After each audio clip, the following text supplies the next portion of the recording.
Hi, my name is Aaron Lacey, and I'm the chair of the higher education practice at Thompson Coburn LLP, and you are listening to Title IX Investigations and Informal Resolutions, which is part of the Thompson Coburn Title IX training series.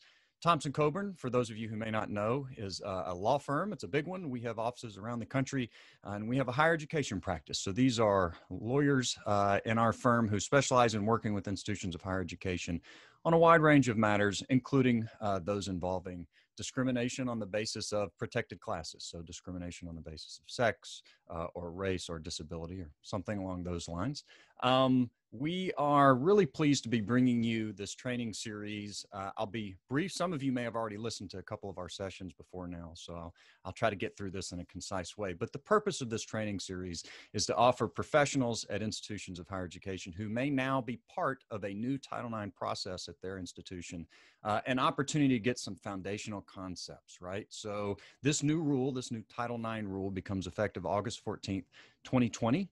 And among other things, it's going to require colleges and universities to put into place a fairly robust and in some cases quite technical process for managing formal complaints of Title IX sexual harassment. And that means you've got adjudicators and advisors and investigators and all types of different persons who are going to be pulled into that process. And of course, they're going to need a certain amount of information. And one of the things the new rule requires is that all those individuals be trained and that institutions of higher education make the training that they use available. So we wanted to make this training series available to you all to use. Of course, we're very happy for schools to use it widely. It is free. You can put it on your website. That's why we created it.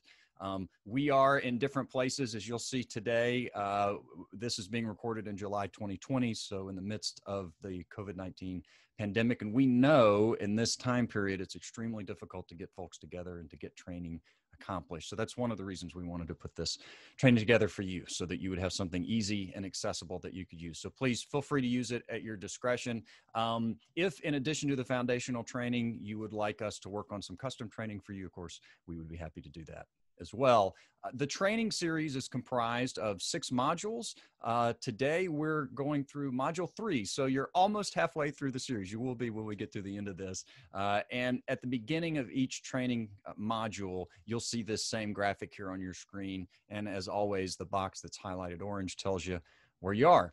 This is the syllabus for today's session, right? So this is what we'll be walking through today. I will start briefly with the formal complaint framework, which is a sort of a recap we'll do at the beginning of every session. And then after that, we're going to start to get into the nitty-gritty, as they say, of investigations.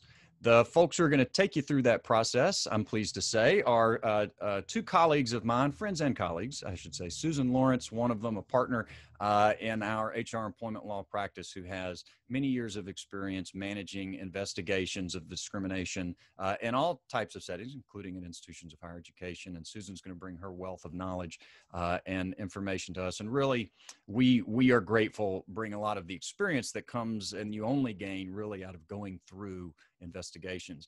Scott Goldschmidt, who you've seen if you've already watched some of these, and you'll see some more, is also part of our higher education practice. Scott was formerly the Deputy General Counsel at Catholic University in Washington, D.C., was there for about a decade, and during his tenure spent a lot of time thinking about new Title IX policies and working with faculty and staff and others on Title IX and other related matters, all those types of things that general counsels do. So I wanted to start today. I mentioned here the first stop on the syllabus is the formal complaint framework. And really the idea here is at the beginning of every session to sort of bring you back in and give you a little bit of a recap so you remember what we're talking about. So the Title IX statute, and on the off chance you didn't watch the first couple of training modules, is the statute created by Congress in 1972 that is specific to institutions of higher education, or I should say institutions of education, also applies to elementary and secondary schools. But with regard to colleges and universities, prohibits the discrimination on the basis of sex on campus, right? And you'll see here, and we wanted to remind folks, you know, for a very long time when we thought about Title IX, many of us tended to think about equity in athletics, but it is much broader than that, right? It prohibits discrimination on the basis of sex in all programs and activities at an institution. Importantly, it also covers both students and employees. So it's not just about athletics. It's not just about students. It's pretty broad, and it prohibits, again, discrimination on the basis of sex throughout the institution. There is a Title IX regulation. So the statute was created by Congress, and Congress said, hey, we have this basic important concept, and now U.S. Department of Education, Office of Civil Rights, we want you to go create a regulation that's more robust, has a lot more detail, really helps institutions understand what they're supposed to do and what they're not supposed to do. So way back in 1975, not long after the statute was created, the U.S. Department of Education created its first big Title IX regulation. And it is robust, and it goes on at length and talks about all the different things that schools have to have. Among those, sort of the core requirements, a non-discrimination statement, appointing a Title IX coordinator, as you'll see on your screen, grievance procedures. So you got to have a process for managing complaints of discrimination on the basis of sex. And you have to take action to remediate or address and prevent discrimination on the basis of sex. Where's the new rule fit in? So a couple of years ago, this administration said, you know, we've had a lot of guidance. Some of that they agreed with, some of that they did not agree with. And we talk about that in the first training module in more detail. But this administration said, what we have not had really since 1975 is a new regulation, right? We've had all this guidance and back and forth on sort of at the sub-regulatory level, pamphlets and things along those line, dear colleague letters saying, this is what we, the current administration, think, but we haven't had an actual regulation. So this administration said, we're going to create one. It's been controversial. When they put out the proposed comment, there were the proposed rule, there were over 120,000 people who commented. And then earlier this year in 2020, they put out the final rule. In its unofficial format, it was over 2,000 pages. So it was big and complicated, and this administration had a lot to say. If you click on this square, the same place where these videos are housed, hopefully you don't, without too much trouble, can find copies of the slides, PDFs of the slides themselves. And these are active links throughout the presentation. And one of the things you can do here, for example, is click on this little box and it'll take you to the Federal Register if you want to check out the new rule and all that commentary that went along with it. I mentioned earlier, institutions have until August 14th, 2020 to absorb and implement this new rule, which if you feel like that's a really short time frame, you're not alone. I can assure you of that. So the last slide here, and this graphic is in every presentation, and the last thing I want to sort of emphasize before handing it off to Susan and Scott is just to help you understand and remind you that the focus of this new rule really largely is on formal complaints of Title IX sexual harassment. So I mentioned at the outset, the Title IX statute prohibits discrimination in institutions of higher education and all educations and all programs and activities. And when we talk about, again, discrimination on the basis of sex, we mean anything outside of sexual harassment. That could include in promotions or recruiting or employment criteria or housing or all of those different kinds of facets of your institution. So that's the big box. That's the Title IX statute. You can't prohibit, you can't discriminate on the basis of sex. And then within that, right, and the new rule addresses this a little bit, we have this more specific concept of Title IX sexual harassment, right? So you have discrimination on the basis of sex, which is sort of the biggest of the umbrellas. And then within that, you get to Title IX sexual harassment. And that's a specific thing. And there's a specific definition in the new rule of sexual harassment as it's conceived in the context of Title IX. And we talk about that at length again in the first training session or module that's part of this series. But finally, and this is the point I want to emphasize, right? The new rule is really focused on what institutions are supposed to do when they get a formal complaint of Title IX sexual harassment. So that's when either a complainant or a Title IX coordinator actually submits a written complaint alleging sexual harassment and requests an investigation. And most of the rule is really focused on what you should do as an institution if you get that formal complaint. And most of you who are watching this video, we expect, are going to be involved in that formal complaint process, right? If you're an adjudicator, an advisor, an investigator, that's really when your role comes into play. So with all of that having been said, just keep in mind what we're talking about today are best practices, requirements, foundational concepts if you are involved in an investigation, right, that occurs subsequent to receiving a formal complaint of Title IX sexual harassment. There is a definition of formal complaint. It's in our prior presentations and it's in this one as well. I just went over it, but if you want to sort of break it down, you can come back and look at this slide. And finally, just to highlight the extent to which, and this graphic's in all our presentations too, the extent to which the new rule is really focused on this formal complaint framework. All of these different elements that you see on the screen right now, these are all the things that the new rule says in 106.45, if you look at the citation at the bottom. These are all the things the new rule says have to be included in your policies and your processes for dealing with formal complaints of Title IX sexual harassment. And you can sort of see from the graphic here, you have all these different components. The ones in orange that are highlighted, those are the ones that we'll be talking about today. Notice of allegations, investigation, and formal resolutions. And we're addressing all these other components in the other modules that are part of this series.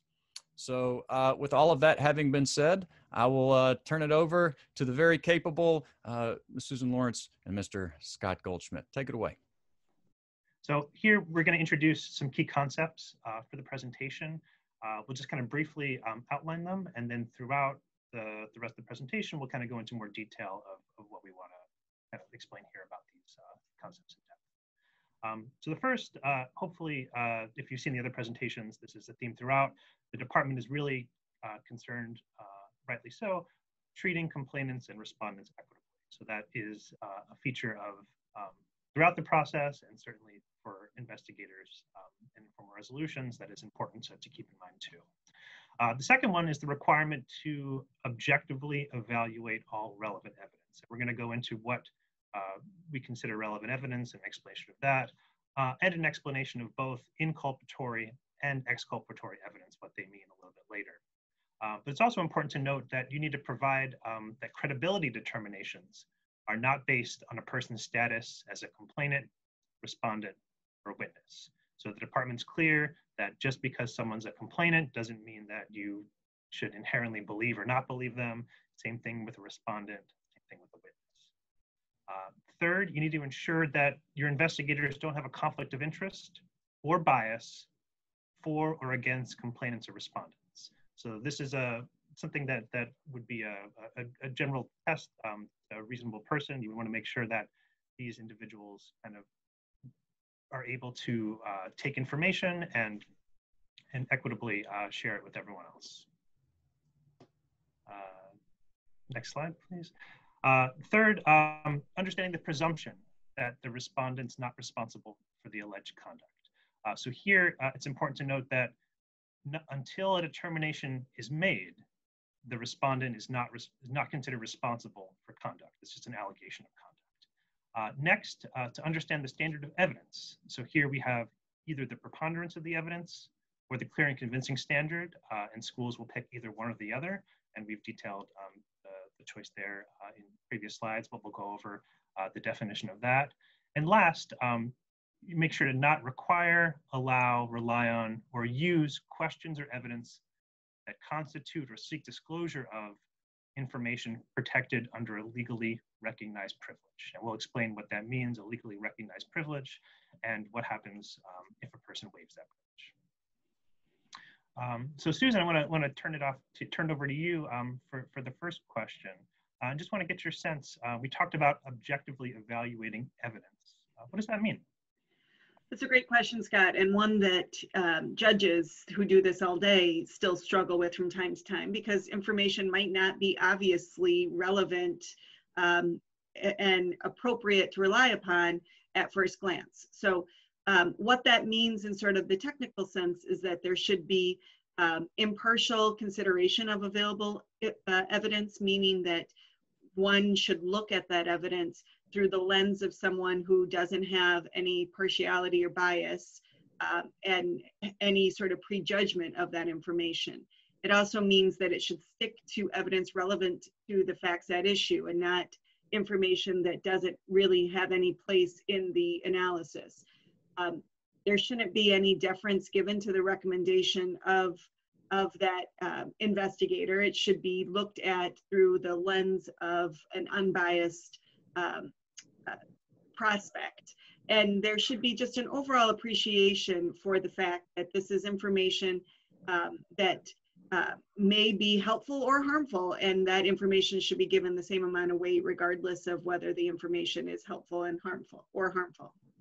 Hey, Susan, this is Aaron. You know, when I think about, I look at these slides, and if I'm one of the folks watching this, I may think to myself, well, you know, it's easy to say be objective, right? This is what we're telling you. Make sure you be objective. But that's, in practice, such a hard thing. And I know that Scott and I have done investigations in our career. I know that you've done many more than both of us probably combined.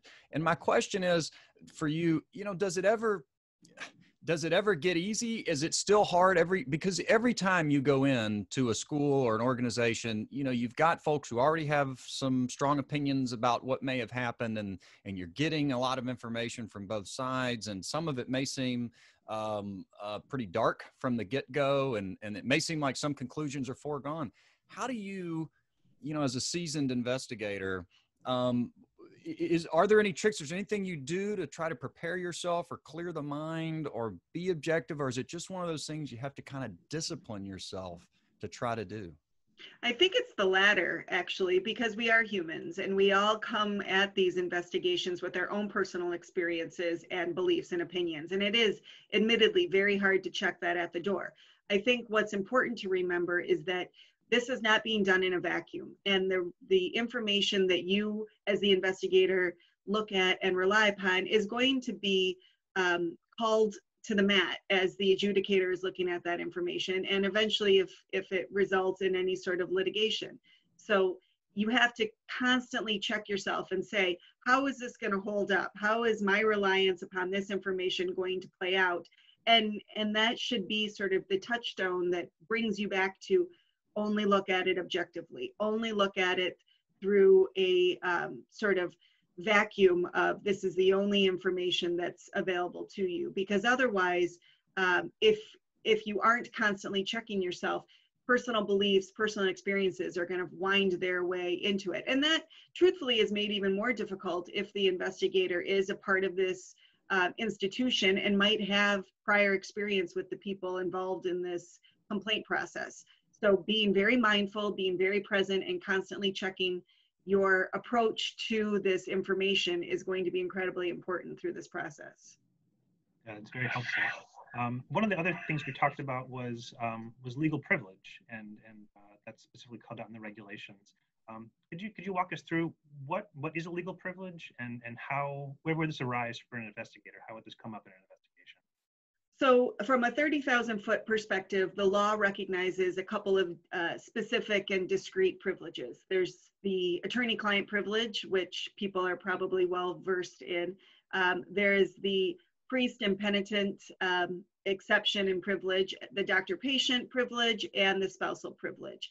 The way this will frequently play out in the course of an investigation is that if a witness or one of the parties has an attorney, you as the investigator have to be cognizant of the right that that person has with their attorney, which is to say, it would be inappropriate for an investigator to say, what have you told your attorney? You know, tell me about those conversations that you and your attorney have had. Tell me about conversations that you have had with your doctor if we're dealing with some sort of an assault investigation. And so constantly being respectful and aware of any privileges that might exist, and avoiding any attempt to invade that privilege and ask about conversations or documentation relevant to that privilege is incredibly important for the investigator. Susan, what if you were interviewing someone, and because it may be that witnesses or complainants, respondents, they may not be aware of these privileges. And I'm just curious if you've been in situations, or what you would recommend if you're interviewing someone and they were to say, well, you know, I was talking to my doctor yesterday and we had this long conversation. Let me tell you about it. Would you stop them, or would you at that point sort of ask them, well, what was the context of this conversation? How would you handle something like that? I would stop them first and remind them of their privilege. And only if they say they're willing to continue the conversation would I go on, because it is the right of the individual to waive that privilege, but it needs to be a waiver with knowledge and with appreciation of what it is that they're giving up. Yeah. Now let's go over a few key concepts, other key concepts for rest of the presentation. So the first we're going to talk about is the burden of proof. And here it's ensuring the burden of proof and burden of gathering evidence rests on the school and not the parties. And here, what we mean is that the complainant is not responsible for proving that the respondent is responsible for conduct. And conversely, the respondent's not responsible for proving they're not responsible for certain conduct. The school has the ultimate burden, the ultimate responsibility to figure out what happened here and to gather enough evidence in order to make that determination. The second piece that we want to talk about is equal opportunity. And here it's the equal opportunity for parties to present fact and expert witnesses and other inculpatory and exculpatory evidence. And this kind of gets back to what we talked about earlier about equity between the parties. What you do for one party, you have to do for the other. And also introduces a new concept of expert witnesses, which may be new for a lot of institutions, that those are explicitly permitted here. Third, schools must refrain from restricting the party's ability to discuss the allegations or gather or present relevant evidence. This might be a little bit of a new concept here. Some schools in the past did put some restrictions and prevent individuals from doing their own investigations or talking to witnesses. Here, the department says that it's absolutely not permitted. Each party has to have the ability to gather and present relevant evidence. Scott, I actually want to put you on the spot here, if you don't mind. As of the three of us, the individual who spent the most time in-house, I'm just curious what you think about this provision. I get this question all the time from clients, colleges and universities. They say, well, we've got this issue that's arisen on campus. And the problem is my complainant and my respondent are talking with their friends and they're talking with their family and they're spreading rumors, et cetera. I assume there's a line here, right? Between not being able to prevent them from talking, so honoring this piece, but also ensuring that they don't cross the line into retaliatory type behavior. And I was just wondering if you could talk a little bit about what you think this challenge is going to be like for schools, your practical experience, and maybe highlighting that line a little bit, again, between what's them just talking and what's them engaging in behavior that might actually trigger your retaliation policy. No, I think that's a great and important point. And a lot of schools did take the line that to restrict this behavior because of the concern about retaliation. And I think it's absolutely a real concern. It's not only retaliation, but also complainants or respondents kind of going to witnesses and trying to feed a side of the story to them, trying to get them to participate when they don't want to. There's a lot of things that could take place that could be problematic for institutions. Here, the regulation is clear that you cannot prevent them, restrict them from gathering evidence.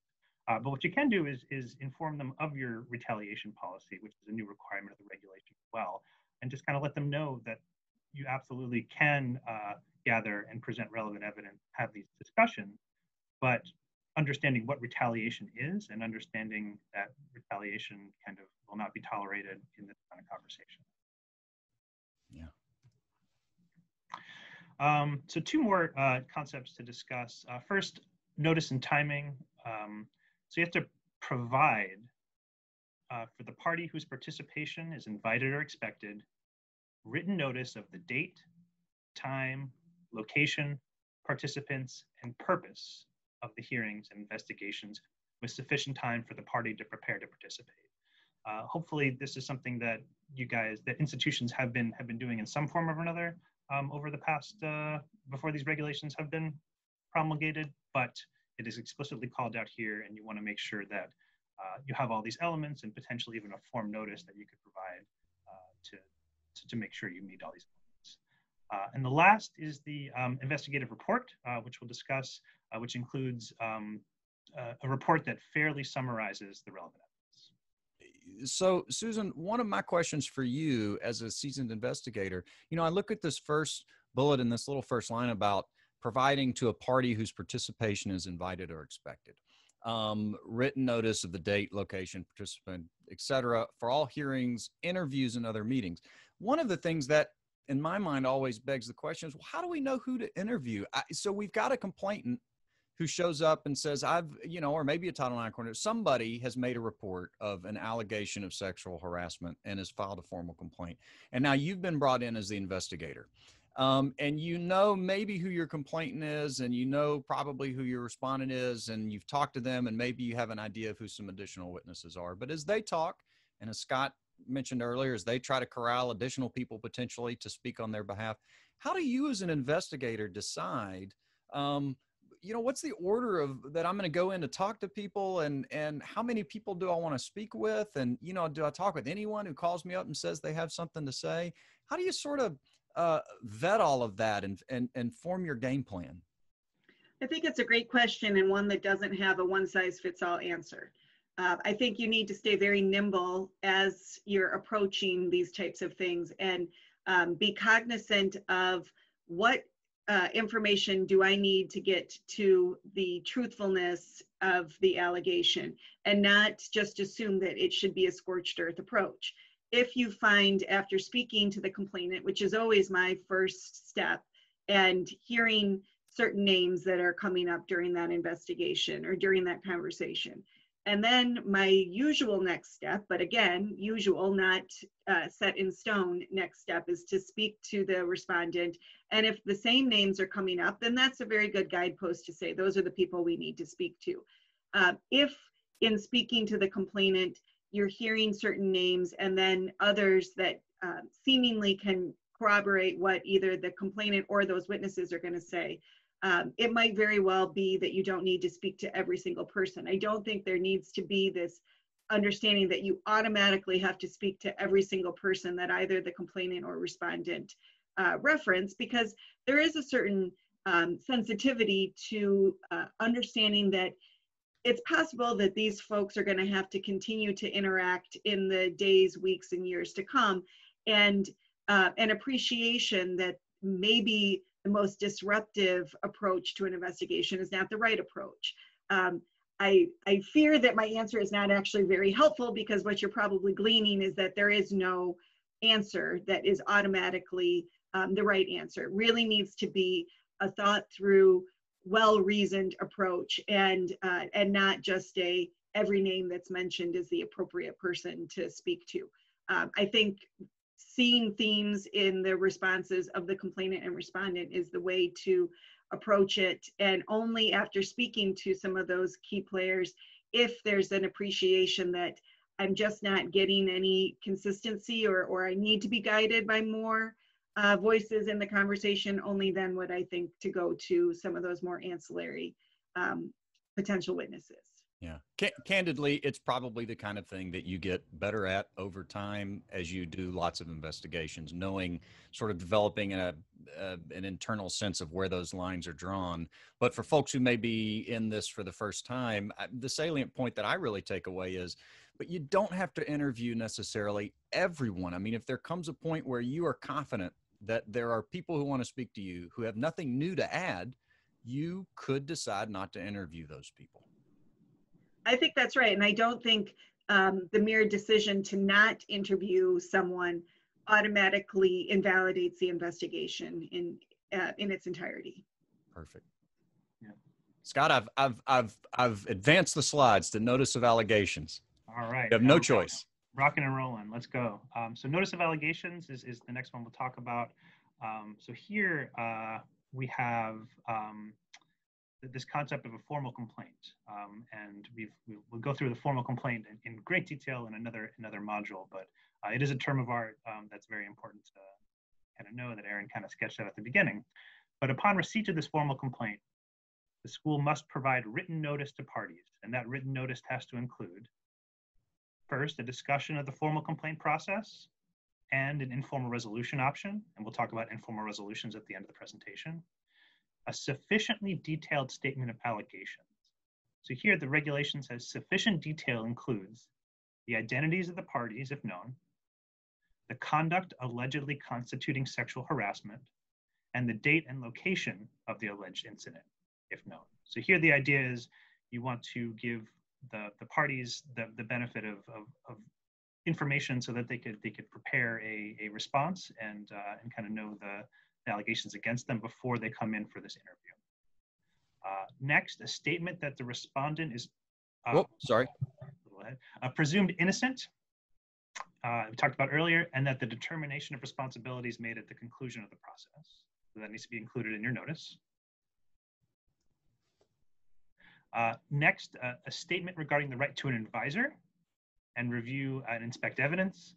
And last, a reminder that the school prohibits knowingly making false statements or knowingly submitting false statements. So we talked earlier, the parties have to be provided sufficient time to prepare, and we'll go through those timelines a little bit later. And an important point is, if in the process of your investigation, you decide or determine or find new evidence that a new potential violation of policy that you might want to pursue, you have to provide an updated notice that the school decides to is pursuing that, and with the sufficient detail that's required for the student to be able to prepare adequately for this new allegation.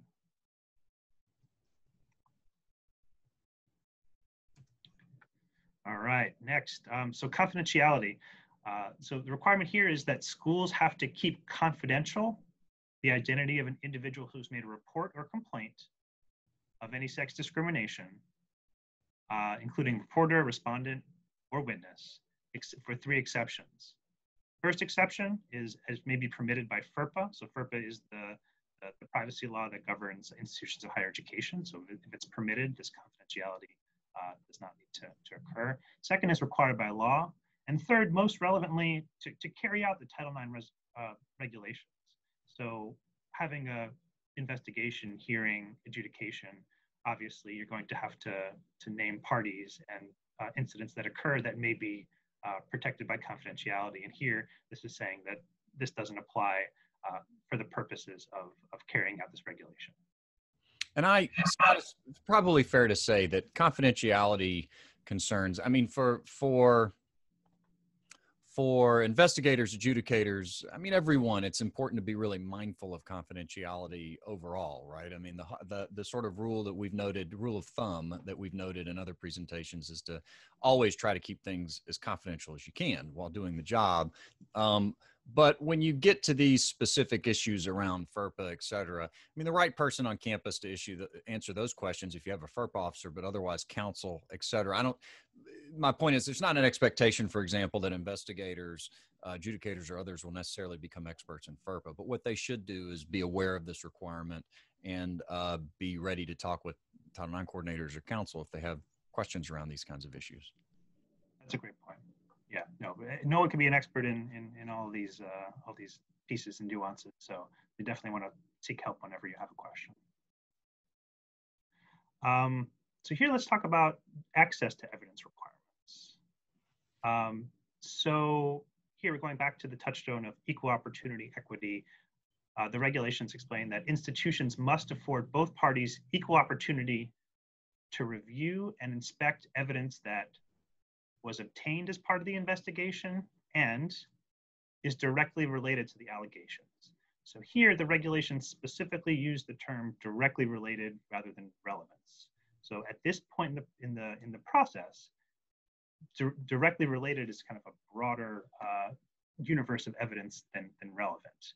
And parties need to be afforded an opportunity to review evidence that's directly related to the allegations. Relevance decisions are made later as we talk about, and as the slide notes, this includes evidence which the school does not intend to rely on in reaching a determination that could include relevant evidence and inculpatory, exculpatory evidence as part of it. Susan, I'm just curious before we go on to the next slide, one of the things that this raises in my mind is the logistics of managing an investigation. You could have at any time a complainant or a respondent ask for access to evidence. You might have people call you back up with more questions. You may have follow-up questions. Presumably you're trying to stay in contact with the Title IX coordinator and other appropriate parties. It's a lot, I think, to take in and to be prepared to manage, particularly if you're being asked to sort of step into the role as a Title IX investigator and it's something new for you, or even if you've done it once or twice, it's still a lot. I'm just curious if you could comment a little bit on how you manage investigations and how you work with schools or businesses or organizations when you're in this process. I would think Title IX investigators at a campus are sort of like outside counsel in the sense that there are others at the institution who are more involved in the process that they've got to work with, HR, counsel, et cetera. How do you sort of manage all those logistics and approach all of that? I wish I had an easy answer for that because it can be a bit of a circus. The reality of the situation is that you have to manage it. You can't allow it to run off the rails and let any one party kind of take over it. So having an even hand and appreciating that this is very emotional for all parties involved is important, and treating it with the dignity and respect that it needs. So making sure that there are clear lines of communication, making sure that everyone here feels that they've been heard as part of it, keeping people up to date on the status of the investigation so that there isn't any sort of confusion or ambiguity about where we are in the process. I think that's extremely important, and oftentimes will alleviate the chances that people will be bombarding you with questions and demands for information on any sort of regular basis. Yeah, I guess my takeaway for folks, if you are a faculty member, a professor, or someone who being a Title IX investigator is not your full-time job, I mean, I guess my follow-up to that would be, if you're being asked to be an investigator, at least for the period that you are in that role, it is serious business, and it's probably going to require a great deal of your time and attention. And you've got to invest that time and attention to make sure that it gets done right. So your school's asked you to do something pretty important for at least the time period that you're acting in that role. What do you think, Scott? Next slide. Sounds good to me. So here it kind of lays out the touchstone of access to evidence is providing this access at reasonable times in order to allow people to respond meaningfully.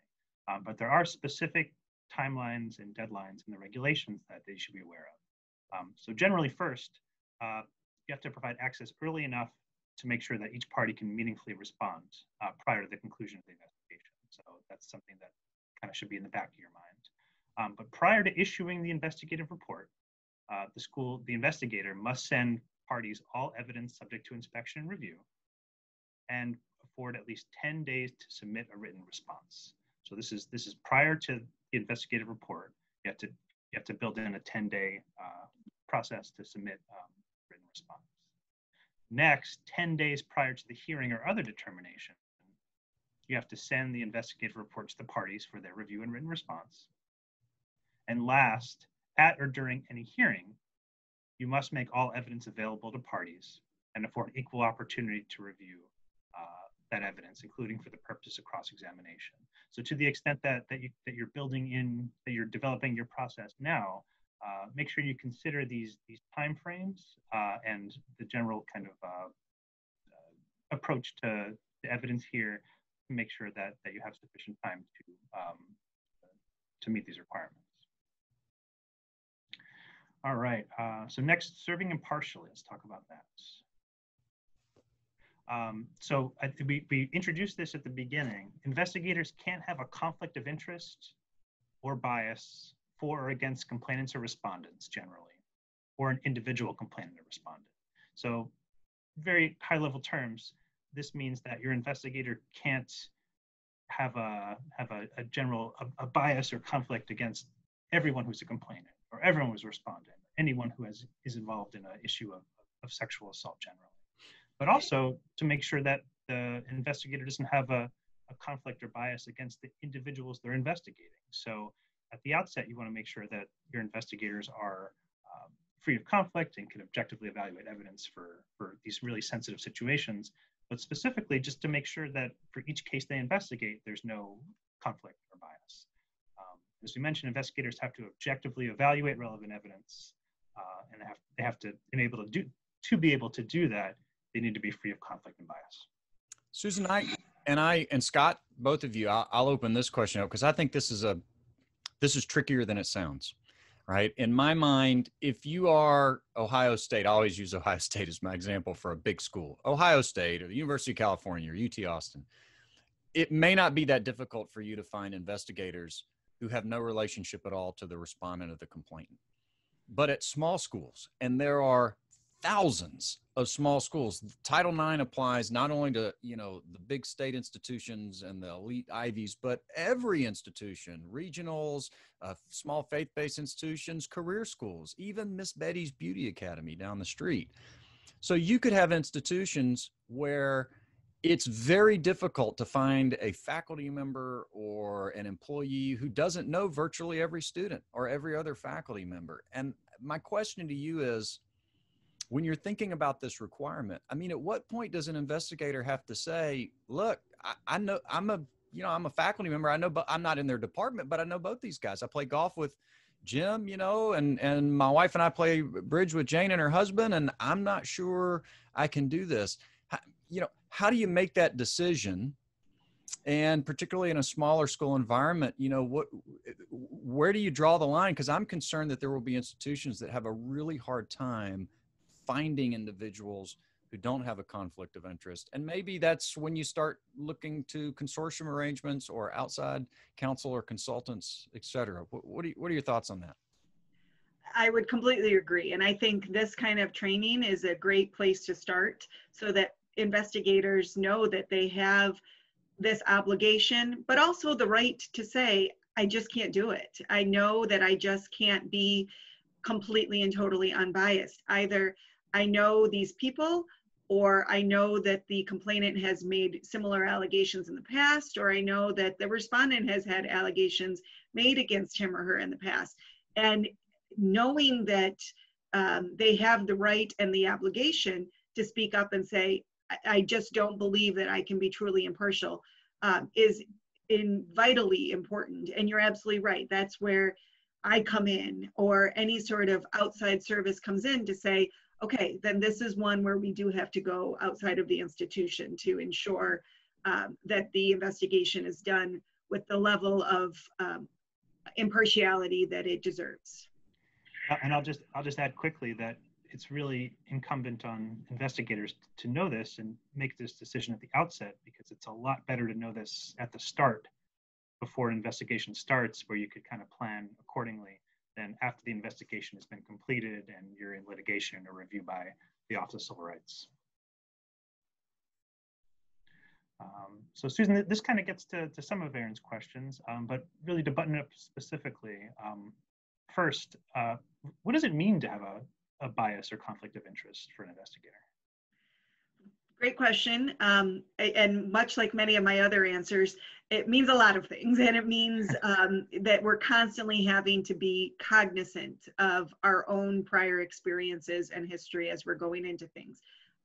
But from a very high level, it means that we need to avoid any prejudgment going into the investigation. We can't make a determination before we've heard the evidence. We can't make inferences based on the gender of the person who's making the complaint or the gender of the person who's the respondent. Just the avoidance of those stereotypes right out of the gate is exactly what we're talking about when saying that an investigator needs to come into these without any sort of bias or conflict. Yeah, and I'll just quickly add that the preamble explains that a prior op-ed or participation in a certain group, say for example for men's rights or women's rights around this issue, does not automatically disqualify a person. You really kind of have to get into the nuts and bolts here of how this person responds to the situation and whether they do have a conflict. So just affiliations, just want to make clear, are not sufficient in and of itself. You really have to go into specifics of each individual. And we talked about how investigators can kind of make decisions and kind of let institutions know they have bias. What can an institution do to make sure that investigators remain free of bias and conflicts? Yeah, again, I think this type of training and trainings like it are vitally important for institutions to be providing to their investigators so that they know what their rights are. They know that they have this duty and right to say, I can't do this. They shouldn't just be told that because they've been selected as the investigator, they have an unfettered obligation to follow it through. So institutions getting out in front of this and making the rights of the investigator clear is important and a wonderful first step. And then the follow through on the institution's part to say, we won't penalize you. And in fact, do not penalize those who come forward and say, I cannot do it. I just simply cannot be unbiased, or I have a conflict of interest. I do play golf with the respondent, or I have been involved in other investigations myself involving this complainant, things like that. Practicing what the institution preaches is vitally important so that it's clear that if an investigator does step forward and say, I do have a bias, there won't be any retaliation or retribution against that investigator. Yeah, and I know, I'll just add, for the smaller institutions that are listening to this and thinking, well, wait a minute, I mean, if we train 2 or 3 investigators and they're all conflicted out because everybody knows everybody, does that mean we have to go outside every time? Maybe, but what I want you to know is it doesn't necessarily mean that there are a lot of folks thinking about this issue right now. I know that there are some school associations that are talking about consortium arrangements. That's been out there in the ether and part of conversation for 4 or 5 years now. And there are a few examples already. I think with the advent of this new rule, there's going to be a lot more momentum around getting groups of schools together so that, for example, you can create a pool of investigators and without having to, with all due respect to myself and my colleagues, hire expensive attorneys every single time you have a formal complaint of sexual harassment. You know, what you can do is potentially go to another school in your athletic conference or in your region that has some Title IX investigators, and you all just agree that you may trade personnel to avoid conflict of interest type issues. So I think there are some creative arrangements out there that are being formulated, and I think that's a really good idea. There are situations where because of the stakes or the severity of the issue, you may well want Susan or some other attorney to come in and run point on an investigation, most certainly. But there are also going to be complaints, formal complaints of sexual harassment where you really don't feel like you need a professional investigator, but you have trouble with the conflict of interest question. And that's where that consortium type arrangement could be really beneficial. So we support that. And I hope that schools will continue to work with other schools to find efficient ways to take into account the conflict of interest concern without busting the budget as well. I think they will. Perfect. And last, Susan, we've talked about this concept a number of times, inculpatory and exculpatory evidence in terms of evaluating relevant evidence objectively. Can you just explain what each mean and how they would come up in the investigation? Sure, absolutely. And these are legal terms that don't often trip along someone's tongue. So I appreciate that we need to level set a little bit on this. Inculpatory evidence by definition is evidence that shows or tends to show the respondent's responsibility, and conversely, exculpatory evidence is evidence that tends to show that the respondent is not responsible. And the bottom line here is that it's all going to have to be assessed by the investigator. An investigator cannot, must not only look to inculpatory evidence and exclude exculpatory evidence, and vice versa. As we'll see when we're talking about the report and credibility determinations, the report really needs to take a look at both types of evidence when proceeding through the investigation. So let's dig into a topic that we've talked about throughout the presentation and really kind of dig into a little more detail, and that's issues of relevance. So here, this is especially important because the main product of the investigator is to create that report for adjudicators to consider that fairly summarizes relevant evidence. And we'll dig into that in a little more detail, but first wanted to touch on one point that's made explicit in the regulations about what is not considered relevant evidence. So the regulations state, and for those of you familiar with legal concepts, this is kind of a rape shield rule that the department included. but evidence about a complainant's sexual predisposition or prior sexual behavior are not relevant unless, and I'll read this because it's important, such questions and evidence about the complainant's prior sexual behavior are offered to prove that someone other than the respondent committed the conduct alleged by the complainant, or if the questions and evidence concern specific incidents of the complainant's prior sexual behavior with respect to the respondent and are offered to prove the concept of consent. So generally, evidence about the complainant's sexual predisposition or prior sexual behavior are not considered relevant, except for these two narrow exceptions. And for all of the adjudications that I've been a part of, this issue comes up fairly rarely, but it is very nuanced. So important to know this exists, important to have an understanding of it, but it is a concept that kind of threads a lot of needles. So to the extent that you need to if this comes up, think it through or ask for help, this is one of those times that you might want to do that. It's an important concept. So let's generally talk about relevance, Susan. What is relevance and what is relevant evidence? That's a foundational concept. We want to make sure we understand it.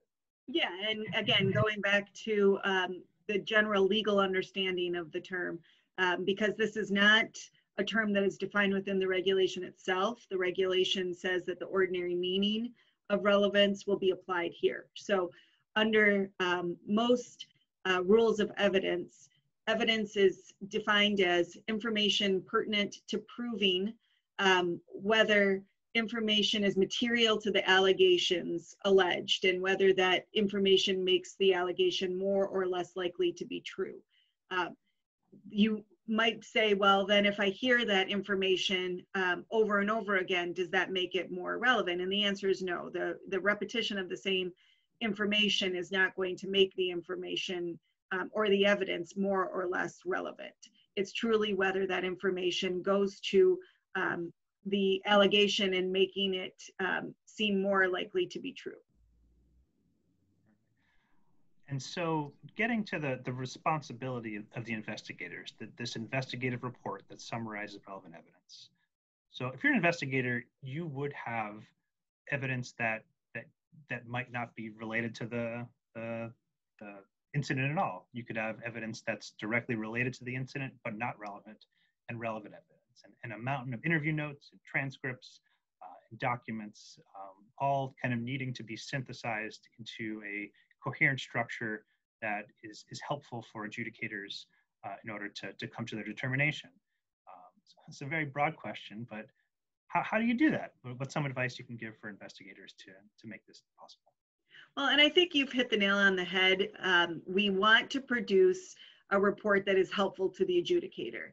And with that principle in mind, I think it's important that the usage of the information is presented in a way that makes clear to the adjudicator how you went about gathering the information, what steps you took, so that the adjudicator has an appreciation right out of the gate that the investigator spoke to specific people, that specific documents were requested, whether that's texts, emails, any other records that the complainant or respondent may have. Include the alleged incident itself and all the people and witnesses that you spoke to. Highlight any key factual findings that you attained during your investigation. Specify the relevant evidence that was looked at, whether that be conversations or documentation, and then lay out the specific policy that is alleged to be violated. I think if you're guided by those pieces, it'll help form the narrative that will provide the adjudicator the information that's necessary in order to determine what information was relied upon and deemed relevant. And it's very, I know we're giving folks a lot of detail here, and there are a lot of details. There's a lot to absorb, and over the years, if you are regularly serving as an investigator, you'll get better at sort of absorbing all those details and putting them into practice. But, Susan, as I listen to you and Scott, it seems to me that, if I'm new to this, what are the things we should be telling a brand new investigator? And in my mind, the sort of high level ideas are be objective. That's really important. Be careful.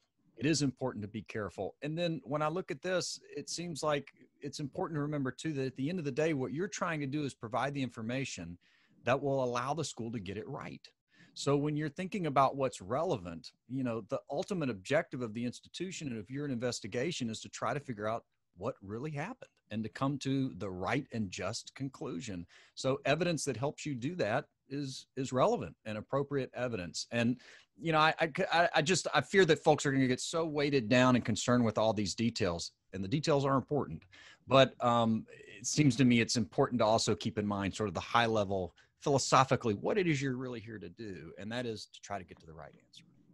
And I think that's absolutely right, and needs to be sort of the level set here. What will often happen, again, because we're talking about humans, right? We're talking to humans about a human interaction. When you're speaking to a complainant, a respondent, and the witnesses, it's not uncommon for any one of those people to decide to share everything that's happened in that person's relationship. And as the investigator, I find it helpful to allow the person to speak, right? You don't want to cut them off. You don't want to deminimize their experience. You don't want to put them in a defensive position. But that doesn't mean that everything they have to say should end up in the report or is relevant. So knowing that you have to continue to come back to the policy that's alleged to be violated and the incident itself, and let that be your touchstone, even as the person might be veering off path and oversharing, is really going to be a helpful level set throughout the whole process. Yeah, that's great. Great advice. Great advice. Yeah. Interviews. Yeah. So let's talk about interviews. And I think the first question we have for you, Susan, we already touched on. So if you have anything else that you maybe think of in terms of which individual interview, we'd love to hear that. But really, just once you have determined who to interview, how do you determine what to ask them? You mentioned before you want to put them at ease. How do you do that? How do you make sure that the people you choose to interview, you're getting the information you need from them? That'd be helpful. Yeah, and real quickly to go back up to the first question, the one thing I think is important and maybe obvious, but maybe it's not, you really need to ask both the complainant and the respondent, are there any people that you think would be helpful to this investigation for us to speak to?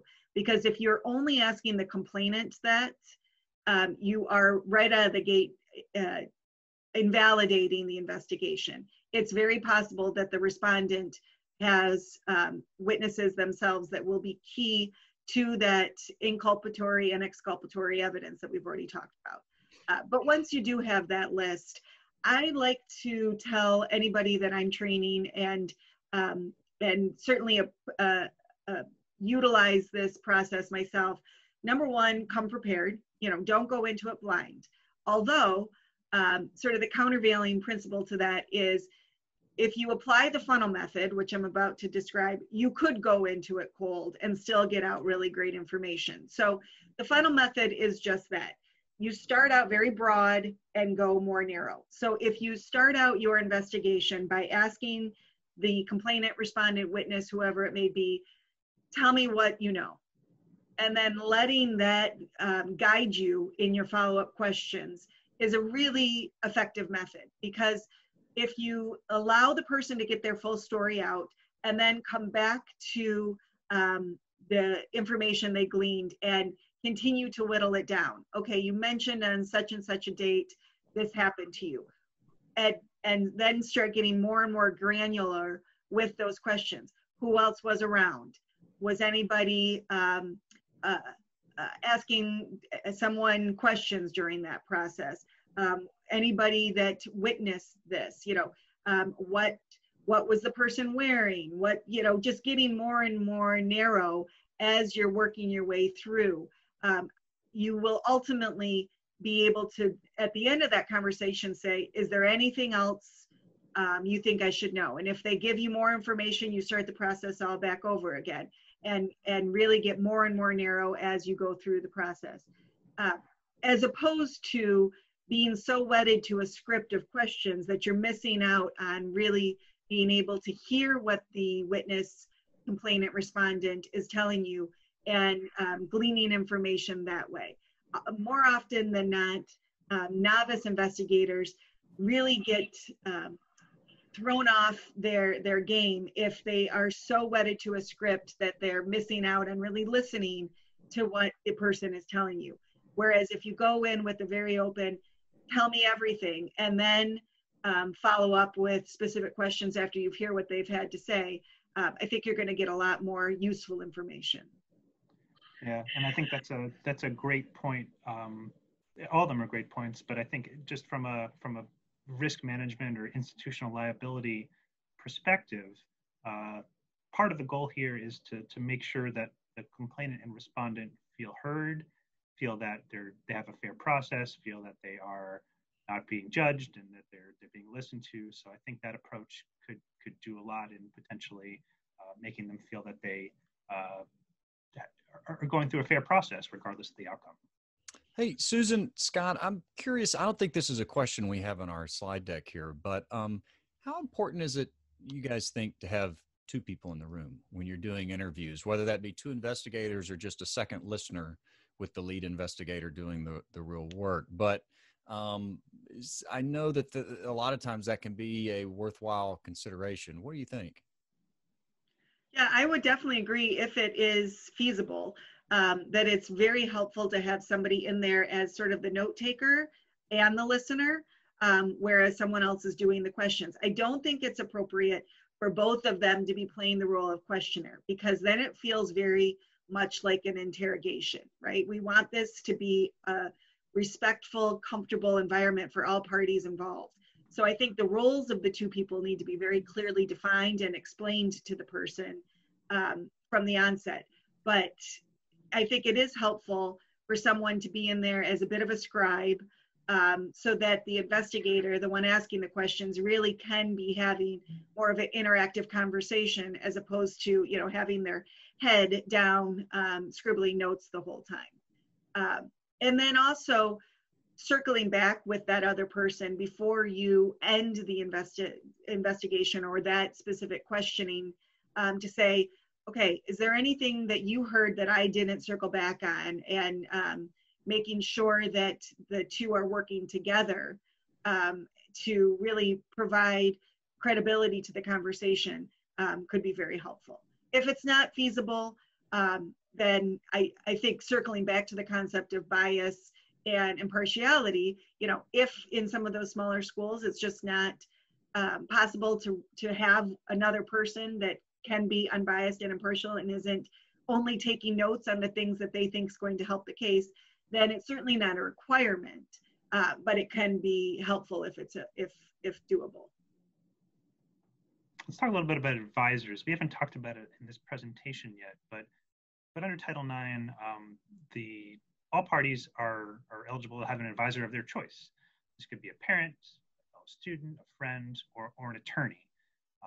And sometimes when you have an attorney whose job is to zealously represent their clients, even though they might not technically be acting in an attorney capacity here, there could be some difficulties, pushback, overzealousness. Similarly, for a parent who's advising their son or daughter on potentially the worst thing that's ever happened to them in their life, temperatures could be high. How do you respect the role of the advisor, but also make sure as an investigator, you're maintaining order and getting the information that you need? I think it's important to set the tone right out of the gate, that the investigator is the one who's in charge of this. And that needs to be done in a respectful way, but also in a bit of a stern tone that I am the one that will be conducting this interview. I have rules around that. I'm going to clearly explain those rules and expectations to you. I'm going to enforce those equally and really make it clear right out of the gate that this is not going to turn into any sort of circus or shouting match, or you know, that you're going to be the one that's going to be keeping control of the interview. And making sure that that is really made clear from the get-go, I think is incredibly important and appropriate, and frankly within the investigator's right to do so. So making sure that that you keep that control, and if necessary, terminate the interview if the advisor is not acting appropriately, is also within the investigator's rights and something that should be done in order to maintain the credibility of the interview. So I want to turn next, Susan, to the issue of law enforcement. So here we're talking about potential sexual assaults, which is a criminal offense, could be investigated both by the institution and by law enforcement. How, as an investigator, do you, without police power, without subpoena power, handle a concurrent law enforcement investigation about the same topic with the same witnesses and the same evidence?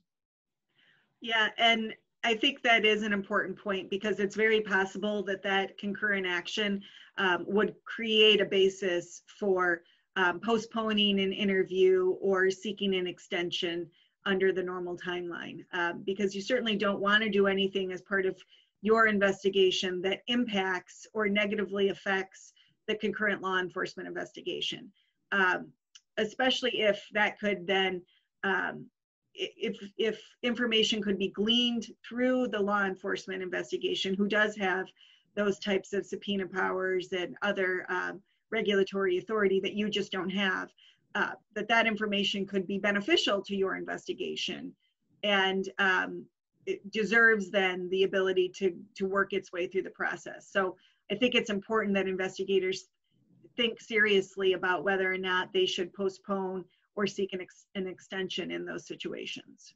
Right, and I'll just add the preamble addresses this and kind of takes the view of you have to look at the definition of short-term delay under your policy. So to the extent that you have a police matter and you're in contact with an investigator and they kind of say, hey, my report or this evidence will be available in 2 weeks, that could be a reasonable short-term delay.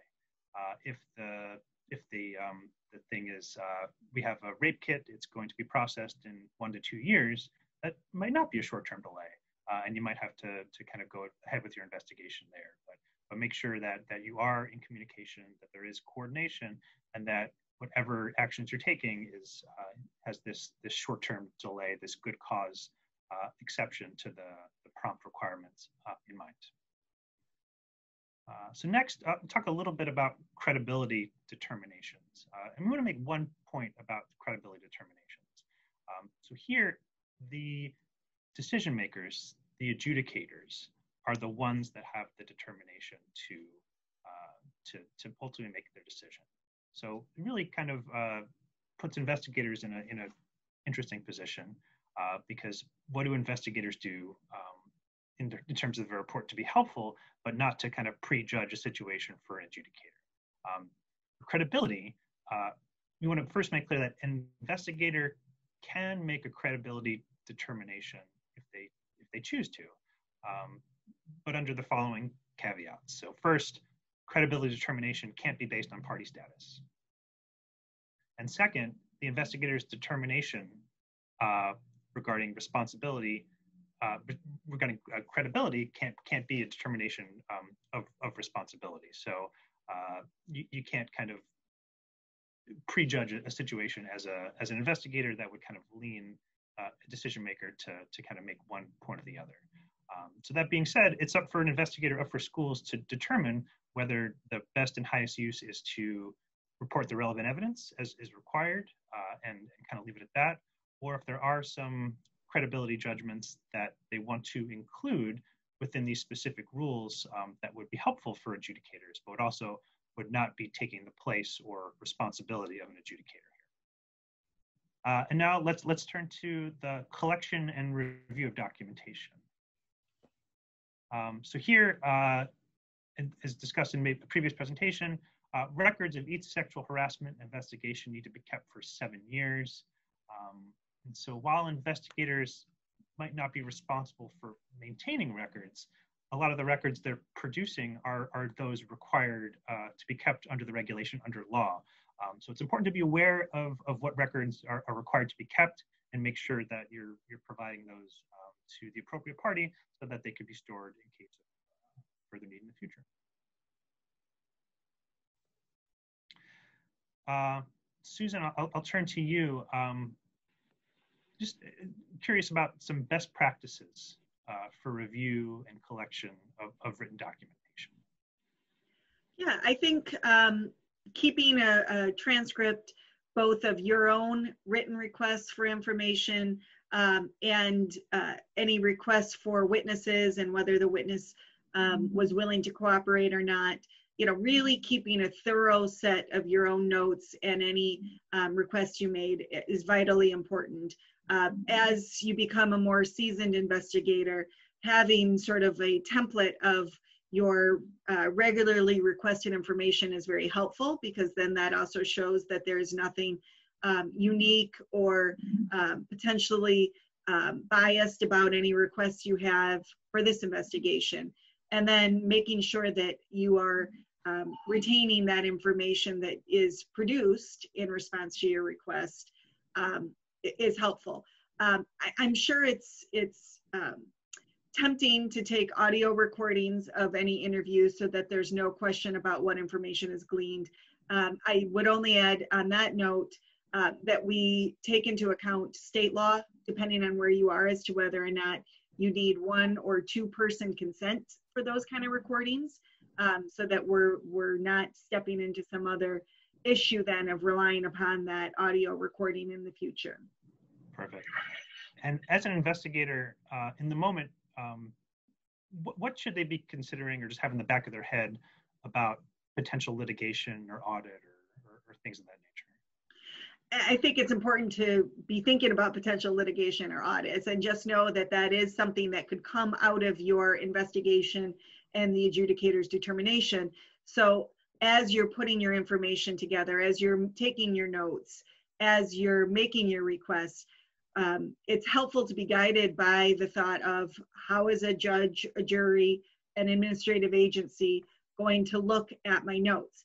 And as we've already discussed, credibility determinations don't necessarily have a place in the investigation. So if in your notes you are making comments about this person does not seem credible, that's going to be an issue potentially going forward. So being guided by the concept that your notes might very well see the light of day is helpful. And then again, the concept that your documentation, your investigative notes, any requests need to be retained for at least 7 years is something that you should be thinking about when you're putting together your information, such that if something is referenced in your notes or in your transcript, and then that information is not readily available, and the case does go to litigation or audit, you could be looking at a potential destruction of evidence issue, since you do have that obligation to retain the information for 7 years. Perfect. And so moving along, for investigative reports, and this question kind of dovetails nicely into your last answer, but when you are writing an investigative report, along with litigation and potential audit, what are the main goals? What do you want to include?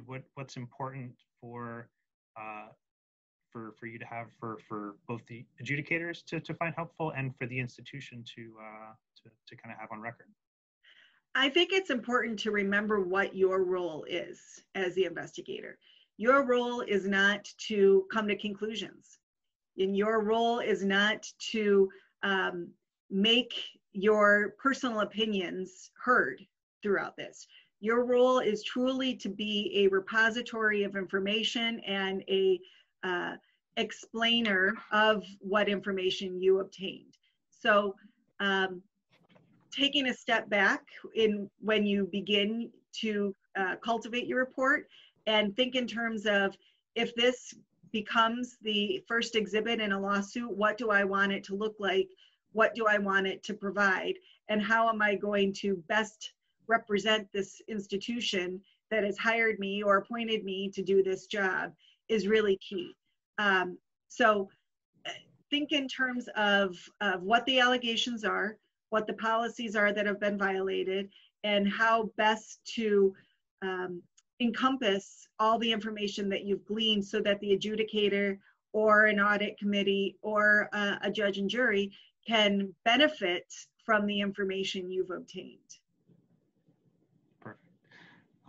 So I think that's perfect. And with that, we're going to switch gears from the investigation piece to informal resolutions. So I want to just make sure we understand we're kind of taking a hard break and pivoting, and we kind of concluded the investigations piece and are talking about informal resolutions here, particularly because we want the benefit of Susan's expertise in having kind of gone through these resolutions and mediations in the past. But this is not a concept it's related but not directly tied to investigations. So starting anew, informal resolutions. So under the regulations, a school may not, well, first of all, informal resolutions are an option for schools. So if a school does not decide they want to have an informal resolution process, it's not necessary to include one. But to the extent that one is included, the school cannot, under any circumstance, require that student or employee to waive the right to an investigation or adjudication under formal complaints of Title IX. So there should be no kind of pushing people into this option. This is something that could be very beneficial to both sides if both sides are willing participants and not kind of coerced by the school to enter into this. I think so the schools can't. Yeah, I'm sorry, I don't mean to interrupt, but just real quickly, in case people aren't, haven't thought through this or haven't been a part of these kinds of processes in the past. I mean, why would a school want an informal resolution process? I mean, what's the benefit there as opposed to going through a full investigation and a hearing?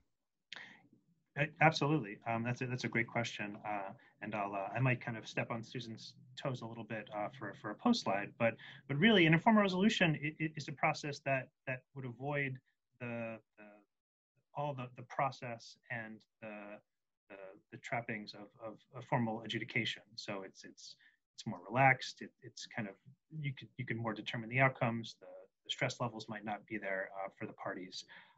And hopefully it could be a way to kind of accomplish everyone's goals in a less intrusive environment.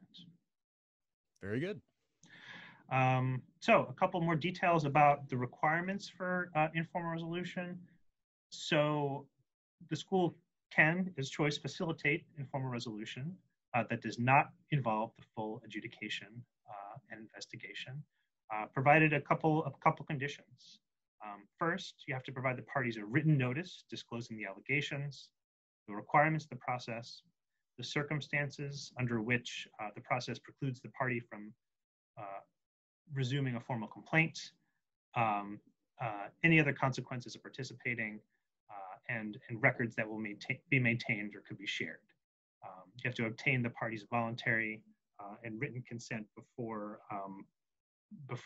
entering into the informal resolution as well. Last, informal resolution is not available to resolve allegations that an employee sexually harassed a student. The department said this is not an appropriate vehicle for that for a number of reasons. And maybe one of the most important points here, even if you enter into the informal resolution process at any time prior to agreeing to the resolution, any party has the right to withdraw from the process and resume the formal complaint process. So just because you start down this path does not mean that you can't pull the plug at really any time, and schools have to be aware and upfront of about that, and parties need to understand that this is their right. So Susan, I touched on a little bit of these pros and cons before, but as someone who has a lot more experience than me with informal resolutions, what do you see as the pros and cons of each? Well, I think one of the biggest pros, in addition to everything you've already said, is that there is a certain level of control that both parties retain in the informal process that simply are not present in the more formal process. Once the formal process gets underway, as we've already seen throughout both this training module and the other two, there is a formal process, and you really don't, as the complainant or as the respondent, have a whole lot of say in how that plays out. You have very little, if any, say in who the witnesses are, what the information, what the documentation is that the investigator is going to ask for and review. Whereas in this process, you do have more control over that, and that could be desirable for either party depending on what the issues are. And certainly then as the process plays out, if we get to litigation as part of the process, any modicum of control goes out the window. Whereas in an informal process, you can have more say in the timing of things, more say in what the outcome and what the potential discipline might be as a result of the complaint. Conversely though, if this is all unsuccessful, if we can't reach any sort of resolution through an informal process, you've essentially kicked the can in the down the road for the formal complaint, because then we'd have to start the formal process if the informal process proves unsuccessful. So if the goal is to get this done and move on with one's life, it's possible that this will prolong that. Of course, it's possible that it won't, and litigation would certainly keep this process going much, much longer.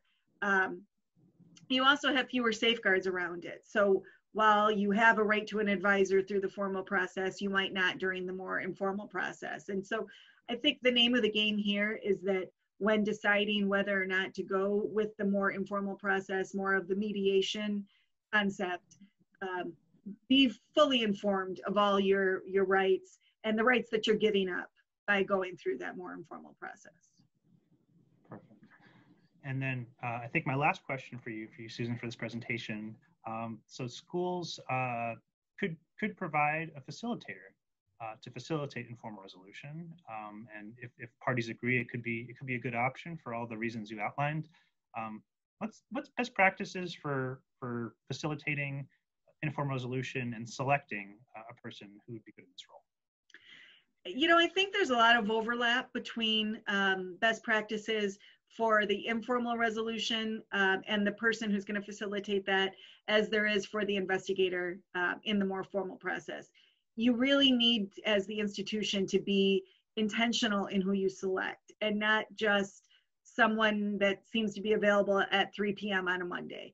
It's got to be somebody that's been trained in how to do this, who is neutral and hopefully unbiased, much like the investigator themselves, so that it's successful. Because if you put someone in that role who is totally untrained and might be known to one or both parties, the entire process is going to fall apart. So I don't want any institution to take away from this that the informal piece of it means you don't have to be formal in the structure of the informal process.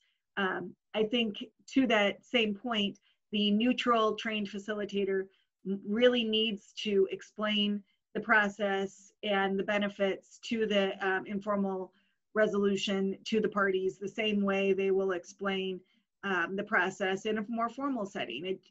A fully informed informal process is key to this, to the success of the process itself. And yet also that same person that's fully informed also needs to be compassionate, empathetic, and kind to all the parties in order for everybody to feel comfortable really engaging in the process. So striking that balance of a well-trained and neutral facilitator with someone who's also compassionate and kind is going to be key to the success of the process. Couple of the things that you can be mindful of when helping the parties reach a settlement is what the ultimate goal is. If the ultimate goal is to be able to continue to engage and interact with one another, things like counseling and dispute resolution training, ensuring that there's repeated touchstones with those two individuals, so that if things are not going well in the weeks and months in the future, the institution knows about it before it reaches the point of another complaint. changes in the schedules of the two individuals so that you can ensure that the individuals are not coming in contact with each other. All of that should be on the table and included when trying to reach an amicable resolution of the complaint. I think those are all great points. I just last point to add, in addition to what you laid out, it's clear that disciplinary measures against the respondent can be part of an informal resolution. This brings us to resources, and we'll go quickly through this last little bit. I want to thank Scott and Susan for being a part of this. As always, so much appreciate you being on the higher education team and working with institutions of higher education in addition to all the other work that you do for the firm. We have a couple of things. Let me go back, actually skipped a slide. I want to make sure to hit this one. So the Office of Civil Rights has a blog. You could Google Office for Civil Rights blog if you wanted to, or if you have the actual slides from this deck, you can click on that and it'll take you there. But OCR has made clear that as they go forward with interpreting the new rule, they will post a lot of their guidance and thoughts here at this blog. So if you are at the school and you're curious, and certainly if you're counselor or Title IX coordinator, you'll want this particular link in your favorites in your browser.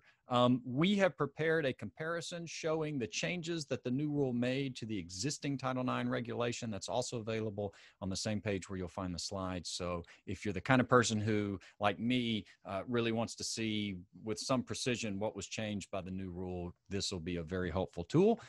We have a webinar series just for higher education.